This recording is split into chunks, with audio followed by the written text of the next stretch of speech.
நம்ம பார்க்க போற டாபிக் என்னன்னா டைப்ஸ் ஆஃப் கிளாஸஸ். ஃபர்ஸ்ட் கிளாஸ்னா என்னன்னு நம்ம தெரிஞ்சுக்கணும். கிளாஸ்னா என்னன்னா a sentence or a group of words தான் நம்ம கிளாஸ்னு சொல்றோம். பேசிக்காவே ரெண்டு கிளாஸஸ் தான் இருக்குது. Dependent clause, independent clause. Dependent கிளாஸ்னா does not give a full idea, need a main class. இது வந்து ஒரு விஷயத்தை சார்ந்ததாக இருக்கும். இதுக்கு வந்து ஃபுல் மீனிங் கன்வே ஆகாது. இதுக்கு மீனிங் வேணும்னா நமக்கு ஒரு மெயின் கிளாஸ் தேவைப்படும் சொல்கிறாங்க. Second one independent class.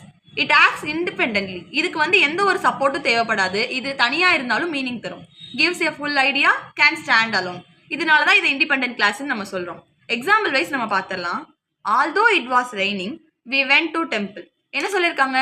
மழை பெஞ்சிட்டு இருந்தாலும் நான் கோவிலுக்கு போனேன். இந்த இடத்துல நான் கோவிலுக்கு போனேன்ற வார்த்தையை நீங்கள் தனியாக சொன்னாலும் மீனிங் வரும். ஸோ அப்போ இது என்னது? Independent class.